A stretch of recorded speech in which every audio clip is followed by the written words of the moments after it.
Hello everyone, welcome to my YouTube channel study dot. आज मैं आप सभी के लिए लेके आ गई हूँ घटना चक्र पूर्वावलोकन के बीपीएससी का जो प्रीवियस ईयर क्वेश्चंस होते हैं वो।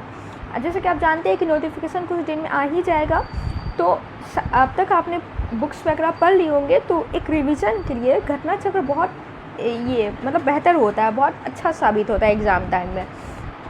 ये क्विक रिवीजन टाइप का होगा। मैंने इसका एक पार्ट 1 बना दिया जिसमें हमने एंशिएंट हिस्ट्री देखा है, क्वेश्चन नंबर 21 तक देख लिया है। आज हम क्वेश्चन नंबर 22 से स्टार्ट करेंगे। तो चलिए बिना टाइम वेस्ट के वीडियो शुरू करते हैं। महात्मा बुद्ध का महापरिनिर्वाण यानी इनकी मृत्यु कहाँ हुई थी? तो ये हुई थी कुशीनगर में। ठीक है, ये हुई थी कुशीनगर में।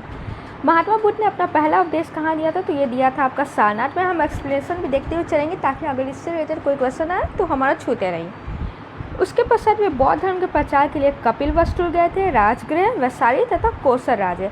सबसे अधिक बौद्ध धर्म प्रचार के लिए कोसर राज्य में हुआ था। सबसे अधिक बौद्ध धर्म प्रचार कहाँ किया था? कोसर राज्य में किया था। कोसर नरेश प्रसन्नजीत ने भी अपने परिवार के साथ बुद्ध की शिष्यता ग्रहण की थी। अपना प्रचार करते हुए मल्लू की राजधानी पावा पहुँचे, जहाँ वे चुंड नामक लोहार की आम्रवादी का उसके घर पे ठहरे थे। वहाँ उसने क्या किया कि वो उनको सुअर का मांस खिला दिया था, जिससे उनको क्या हो गया था? रक्तस्राव फूड पॉइजनिंग हो गया था, जिससे उनके पीड़ा उत्पन्न हुई और वहीं पे उनकी मृत्यु हो गई थी। इस वेदना के बाद वे कुशीनगर गणराज्य की राजधानी पहुँचे। यहीं 483 ईसा पूर्व में 80 वर्ष की अवस्था में उन्होंने शरीर त्याग दिया।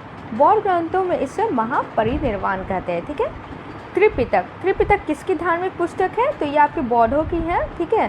त्रिपिटक बौद्ध धर्म ग्रंथों में सर्वाधिक महत्वपूर्ण है। बुद्ध की मृत्यु के पश्चात उनकी शिक्षाओं को संकलित कर 3 भागों में बांटा गया था। ठीक है, उनकी जो भी शिक्षा थी उनको 3 भागों में बांटा गया था उनकी मृत्यु के पश्चात। पहला था विनय पिटक, जिसमें नियम आचार शिक्षाएं ये सब दिया गया है। सुत्त पिटक में महात्मा बुद्ध के वचन दिए गए हैं और अभिधम्म पिटक में दार्शनिक सिद्धांत दिया गया है। ठीक है।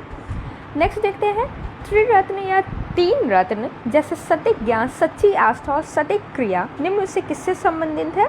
तो ये आपका बौद्ध से संबंधित है, जैन से। जैन धर्म में मोक्ष के लिए 3 साधन आवश्यक बताए गए: सम्यक दर्शन, सम्यक चरित्र और सम्यक ज्ञान। इन तीनों को जैन धर्म में त्रिरत्न कहते हैं। ठीक है। कौन से बौद्ध धर्म तथा जैन धर्म में समान नहीं है? इनमें से कौन सा बात समान है? तो ये आत्मदमन यानी अपने आप को पीड़ा पहुंचाना, ये समान नहीं है। ठीक है। गौतम बुद्ध ने मध्यम मार्ग का उपदेश दिया था। वे मोक्ष के लिए कठोर साधना और काया क्लेश में विश्वास नहीं करते थे। इसके विपरीत महावीर स्वामी ने मोक्ष प्राप्ति के लिए क्या किया? घोर तपस्या और शरीर त्याग को आवश्यक बताया। चलिए नेक्स्ट क्वेश्चन। बोध गया में बोधि वृक्ष की किस वंश ये किस पीढ़ी की थी? ये तो ये आपके 5th पीढ़ी के लिए, 5th जनरेशन के लिए। महाबोधि मंदिर स्थित वर्तमान बोधि वृक्ष वह नहीं है जहाँ हम लोग जो महाबोधि मंदिर जो हम लोग जाते हैं तो वहाँ पे जो वृक्ष दिखते हैं वो उस टाइम की नहीं है जिसके नीचे महात्मा बुद्ध ने ज्ञान प्राप्त किया था। हिंदुस्तान के अनुसार उस मूल वृक्ष को 7वीं शताब्दी में सम्राट शशांक ने नष्ट कर दिया था। ठीक है, क्योंकि ये बौद्ध धर्म में विश्वास नहीं करते थे, ये वैष्णव थे, इसलिए कटवा दिया था। इसके बाद इस स्थान पर 2 और वृक्ष रोपित किए गए थे जो नष्ट हुए। वर्तमान वृक्ष जिसे हम देख रहे हैं वो 5वीं पीढ़ी की है, जिसे अलेक्जेंडर कनिंघम ने लगाया था। किसने लगाया था? अलेक्जेंडर कनिंघम ने लगाया था। यह वृक्ष पूरी तरह संरक्षित और केवल इससे गिरी हुई पत्तियों को ही छूने एवं उठाने का अधिकार है।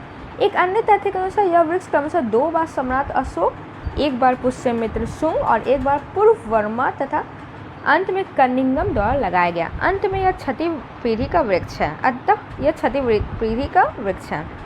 बिहार सरकार के पर्यटन विभाग की वेबसाइट पर इसे 5वीं पीढ़ी का बताया गया। देखिए ये जो डेटा के अनुसार तो 6th पीढ़ी का लग रहा है, लेकिन जो बिहार के जो टूरिस्ट ये जो आपका वेबसाइट है ऑफिशियल, उससे 5th पीढ़ी का ये बताया गया। इसलिए आंसर हम लोग यही सही मानेंगे। चलिए, बराबर की गुफाओं का उपयोग किसने आश्रय गृह के रूप में किया था? तो ये आजीविकों ने किया था।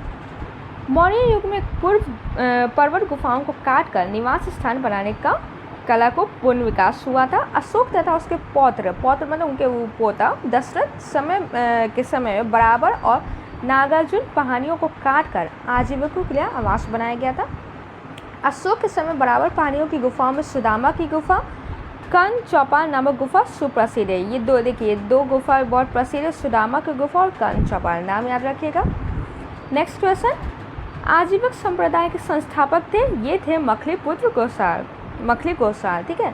मखली गोसाल प्रारंभ में महावीर के शिष्य थे, किंतु बाद में मतभेद के चलते महावीर की शिष्यता त्याग दी थी उन्होंने और आजीवक नामक स्वतंत्र संप्रदाय की स्थापना की।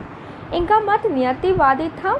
इनका मत क्या था? नियतिवादी था, जिसके अनुसार संसार की प्रत्येक वस्तु भाग्य द्वारा पूर्व नियंत्रित एवं संचालित होती है। मतलब सब कुछ भाग्य से ही चलता है, जो भाग्य में लिखा उसके अकॉर्डिंग ही चलता है, ये इनका मत था। पाटलिपुत्र के संस्थापक हैं, ये आपके संस्थापक उदयन। पाटलिपुत्र की स्थापना अजात शत्रु के उत्तराधिकारी उदयन ने की थी, गंगा और सोन नदी के संगम पर एक किला बनाकर। इसने मगध साम्राज्य की राजधानी राजगृह से पाटलिपुत्र स्थानांतरित की थी, ठीक है। राजगृह पहले राजधानी था, इसने क्या की थी? पाटलिपुत्र को ट्रांसफ़र कर दी थी। यह नगर शिशुनाग वंश, नंद वंश और मौर्य वंश की राजधानी रहा। देखिए ये क्वेश्चन पूछता है बीपीएससी की ये और बाकी सब एग्जाम में भी कि पाटलिपुत्र किस किस वंश की राजधानी रही है, तो ये आपकी शिशुनाग वंश, नंद वंश और मौर्य वंश, 3 वंश की ये राजधानी रह चुकी है, ठीक है। किस शासक द्वारा सर्वप्रथम पाटलिपुत्र का राजधानी के रूप में चयन किया गया? तो ये किया गया उदयन द्वारा सर्वप्रथम। हरक वंशीय शासक उदयन या उदयभद्र, ठीक है, उदयन का नाम उदयभद्र भी मिलता है, कि शासनकाल की सर्वप्रमुख घटना गंगा एवं सोन नदियों के संगम पर पाटलिपुत्र नगर की स्थापना है। उसने राजगृह से इसे नव स्थापित नगर में अपनी राजधानी स्थानांतरित की। नेक्स्ट क्वेश्चन, किस राजा ने पाटलिपुत्र बसाया था? तो ये आपका उदयन। फिर से रिपीटेड क्वेश्चन है, देखिए ये बहुत इंपॉर्टेंट क्वेश्चन है, इससे कई बार एग्जाम में पूछे गए हैं। मगध नरेश उदयन के शासनकाल में सर्वप्रमुख घटना गंगा और सोन नदियों के संगम पर पाटलिपुत्र नामक नगर की स्थापना। उसने राजगृह से इसी स्थान पर अपनी राजधानी स्थानांतरित की। नेक्स्ट क्वेश्चन, विश्व का पहला गणतंत्र वैशाली में किसके द्वारा स्थापित किया गया था? तो ये किया गया था आपका लिच्छवियों द्वारा। वैशाली के लिच्छवियों ने विश्व का पहला गणतंत्र यानी रिपब्लिक ये इस्टेब्लिश किया था। वैशाली बुद्ध काल का सबसे बड़ा तथा शक्तिशाली गणराज्य है। लिच्छवी वज्जित संघ में सर्वप्रमुख था, ठीक है। मगध की प्रारंभिक राजधानी कौन सी थी? तो ये थी आपकी राजगीर या राजगृह, ग्रीवल्स, तीनों इसी के नाम है। पुराणों के अनुसार मगध पर शासन करने वाला पहला राजवंश कौन था? बृहद वंश था। इस वंश के पहले राजा बृहद का पुत्र जरासंध था, जिसने राजगृह ग्रीवल्स को अपनी राजधानी बनाया। बौद्ध ग्रंथों के अनुसार मगध का प्रथम प्रतापी शासक कौन था? बिंबिसार, ठीक है। बौद्ध ग्रंथों के अनुसार मगध का प्रतापी शासक बिंबिसार था। यह हर्यक वंश से संबंधित है। इसकी मृत्यु 492 ईसा पूर्व में हुई। इसके पश्चात इसका बेटा अजातशत्रु मगध का शासक बना। अजातशत्रु के पुत्र उदयन ने अपनी राजधानी राजगीर से पाटलिपुत्र की थी ट्रांसफर। अजातशत्रु किस वंश का था? तो हर्यक वंश का था, अभी हमने देखा। चलिए, सैंड्रोकोटस से चंद्रगुप्त मौर्य की पहचान किसने की थी? तो ये आपके विलियम जोन्स ने की थी। सैंड्रोकोटस से चंद्रगुप्त मौर्य की पहचान किसने की थी? विलियम जोन्स ने की थी। विलियम जोन्स पहले विद्वान थे जिन्होंने सैंड्रोकोटस की पहचान मौर्य शासक चंद्रगुप्त मौर्य से की थी। एरियन तथा प्लूटार्क ने चंद्रगुप्त मौर्य को एंड्रोकोटस के रूप में वर्णित किया था, जबकि जस्टिन ने जबकि जस्टिन ने सैंड्रोकोटस, चंद्रगुप्त मौर्य और सिकंदर महान की भेंट का उल्लेख किया है, ठीक है। चलिए नेक्स्ट देखते हैं, ब्राह्मी लिपि को सर्वप्रथम किसने पढ़ा है? तो ये जेम्स प्रिंसेप ने पढ़ा है 1837 में। सर्वप्रथम 1837 में जेम्स प्रिंसेप नामक अंग्रेज विद्वान ने अशोक के लेखों ब्राह्मी लिपि का मतलब पढ़ा था, किंतु उन्होंने लेखों के देवनाम प्रयोग की पहचान सिंहर के राजा तीस से कलदारी। उन्होंने किससे देवनाम प्रयोग की पहचान? सिंहर के राजा तीस से की थी। कालांतर में तथ्य प्रकाश में आया कि सिंहली अनुश्रुति दीप वंश तथा महावंश में उपाधि अशोक के लिए प्रयुक्त की गई है। मतलब ये पता चला बाद में कि अशोक के लिए नाम यूज किया गया है। अतः वर्ष 1915 में 1915 में मास्की, जो कि कर्नाटक से अभिलेख प्राप्त हुआ है, अशोक का नाम भी पढ़ा गया था, ठीक है। तो इससे एक और क्वेश्चन हमारा निकलता है कि अशोक का नाम अशोक किस अभिलेख में मिलता है? तो यह मास्की, जो कि कर्नाटक से मिला है 1915 में, उस अभिलेख में अशोक का नाम अशोक है। ओके, नेक्स्ट क्वेश्चन, मेगास्थनीज की पुस्तक का नाम क्या है? ये आपका मेगास्थनीज की पुस्तक का नाम इंडिका है। चंद्रगुप्त मौर्य सिकंदर का समकालीन शासक था। सिकंदर के समकालीन विदेशी लेखक निरियाकस, ओनोसिक्रियस, अरिस्टोबुलस तथा मेगास्थनीज थे, जिनके विवरण चंद्रगुप्त मौर्य के विषय में सूचनाएं देते हैं। विदेशी लेखकों में मेगास्थनीज का नाम सर्वाधिक महत्वपूर्ण है, जिसकी पुस्तक इंडिका मौर्य इतिहास का प्रमुख स्रोत है।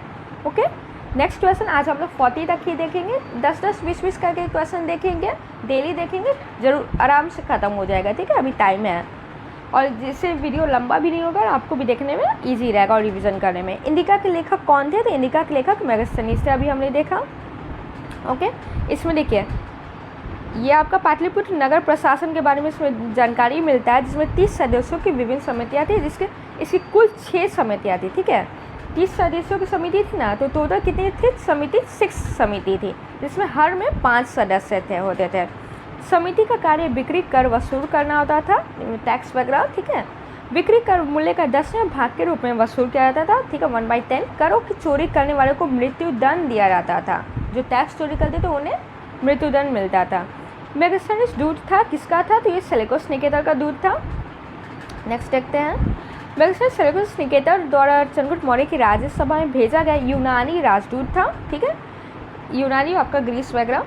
इसके पूर्व आर्कोसिया के क्षत्रप के राज दरबार में सेलेकोस का राजदूत रह चुका था। मेगास्थनीज ने काफ़ी समय तक मौर्य दरबार में निवास किया। भारत में उसने जो कुछ भी देखा सुना उससे इंडिका नामक अपने ग्रंथ में लिपिबद्ध किया, यानी लिखा था, ठीक है। अंतिम मौर्य सम्राट था बृहदत्त। अंतिम मौर्य सम्राट बृहदत्त था। बृहदत्त की हत्या उसके सेनापति, उसी का सेनापति कर दिया था पुष्यमित्र शुंग, ठीक है, और शुंग वंश की स्थापना की थी। किस अभिलेख में रुद्ररामन प्रथम की विभिन्न उपलब्धियां वर्णित है? तो ये आपके जूनागढ़ अभिलेख, ठीक है, ये याद रखिएगा, रुद्ररामन का जूनागढ़ अभिलेख है। गुजरात के जूनागढ़, ये जूनागढ़ से रुद्ररामन का एक अभिलेख प्राप्त हुआ। यह जिस शैली में उठके न उसी पर अशोक के 14 प्रज्ञापनी की एक प्रति तथा स्कंदगुप्त के 2 अभिलेख भी खुदे हुए हैं। यह विश्व संस्कृत भाषा यानी फुल्ली एकदम प्योर संस्कृत भाषा में तथा ब्राह्मी लिपि में लिखा गया है।